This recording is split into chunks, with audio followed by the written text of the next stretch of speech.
Number 1 tayo sa sugalan. Nakakahiya at nakakadismaya. At brick and mortar casinos pa lang po ito. With online gambling, baka lampas na tayo sa number 1. Like us, Indonesia sees that online gambling is targeting low-income communities. They saw the problem and they're now taking a hardline measure against it. Tayo po kaya, Mr. Chair, kikilos ba rin tayo? O hintayin na lang natin na lalong malulong ang ating mga kababayan, ang mga pamilya mawawasak, kinabukasan po nila ay mawawala na po dahil sa online gambling sa Pilipinas. I would dare to say, my dear friends, colleagues, and the Filipino people, it is possible that more people have died and criminality has increased due to online gambling more than pogos. This is a big fight for an incumbent senator, and I trust that you'll be strong champion against this social growing menace. Kaya maraming salamat, Mr. Chair.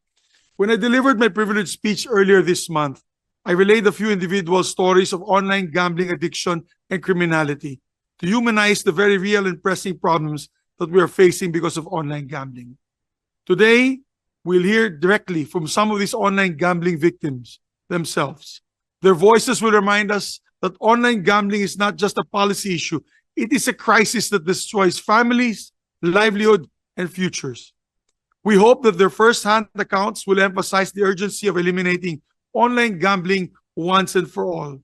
We have with us a family from Bukidnon who lost their son to suicide after he incurred an online gambling debt that he could not pay. He is one of among many Filipinos pushed to tragic and desperate ends because of online gambling. Just this month, again in Bukidnon, there was a police corporal who robbed a convenience store at gunpoint, reportedly for his online gambling. He stole 12,000 from the register before he was arrested.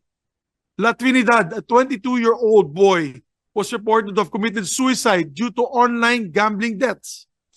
In Banbantayan, Cebu, a man was reported to have murdered 3 people due to an argument over online gambling winnings.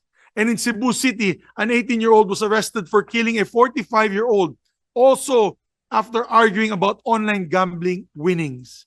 I would dare to say, my dear friends, colleagues, and the Filipino people, it is possible that more people have died and criminality has increased due to online gambling more than pogos.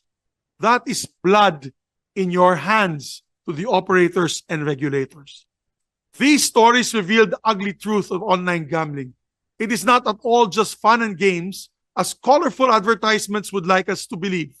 But I want to draw back from these personal stories for a moment so we can look at the bigger picture on online gambling. How large is the industry and how many people have fallen victim to it?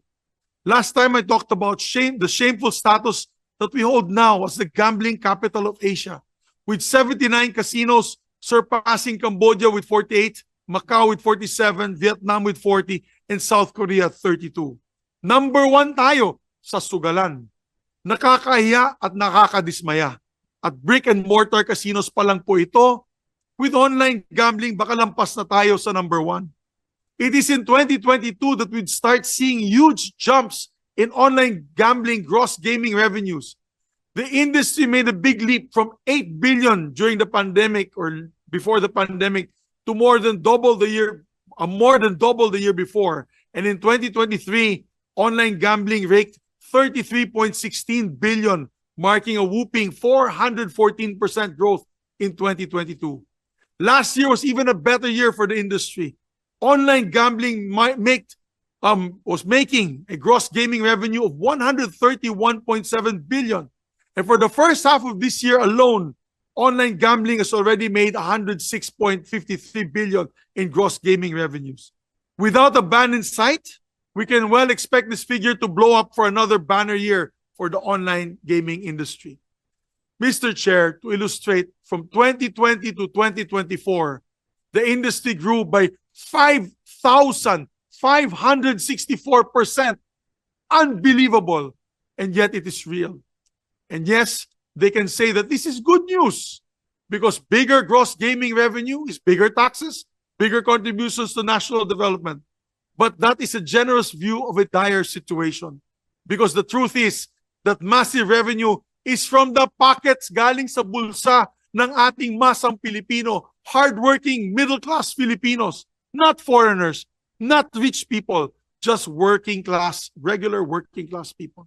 Sa mga casinos, mga high-income rollers pa po yan. Pero sa online gambling, mga wage earners po ang nabibiktima.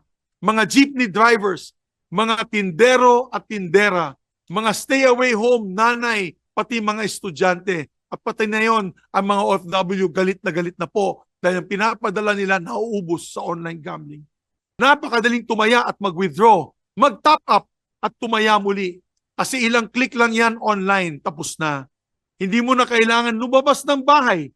Napakabilis ng transaction, napaka-convenient maglaro, mag-scatter.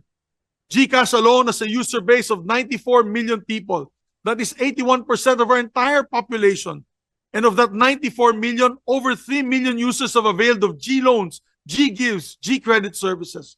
If you have GCash, Mr. Chair, or PayMaya, you might know that the whole section is dedicated to leisure and enjoyment. And under this umbrella, you will find a link that is labeled Games. Click on this and it will lead you out of GCash app and straight to the page of hardcore licensed online gambling operators. All this can now be used by using your GCash account. And if you lose and run out of money, all these e-wallets from GCash to PayMaya, walang problema. You can apply for GCash loans and loans in other e-wallets. Walang problema. Tuloy ang saya. Mr. President and Mr. Chairman, Capistrano Intel Corporation ran a survey on online betting. They found that 64% of respondents are engaged in online gambling. No doubt the number of online gamblers in 2025 has gone higher. According to Bridges of Hope, a rehabilitation center, which is represented here by John T., with 15 facilities across the country, 7 out of 10 clients that they treat now are for online gambling addiction. Hindi na po substance abuse, gambling addiction na po. These numbers are only going to get worse and longer if we allow online gambling to go on. We need the political will to stop this. Even our neighbors, Mr. Chairman, Indonesia has already cracked down on online gambling. This month alone, they froze 26,000 bank accounts used for online gambling activities. The social minister even warned that many of their beneficiaries of their own Ayuda program has already used the funds for online gambling wagers and revoked assistance to these individuals dahil ginagamit ngayong ayuda para sa online gambling. Like us, Indonesia sees that online gambling is targeting low-income communities. They saw the problem and they're now taking a hardline measure against it. Tayo po kaya, Mr. Chair, kikilos ba rin tayo o hintayin na lang natin na lalong malulong ang ating mga kababayan, ang mga pamilya mawawasak, kinabukasan po nila ay mawawala na po dahil sa online gambling sa Pilipinas. So I'm hopeful, Mr. Chairman, that this hearing will enlighten us on just how deep the problem runs and how we can find a way out of this.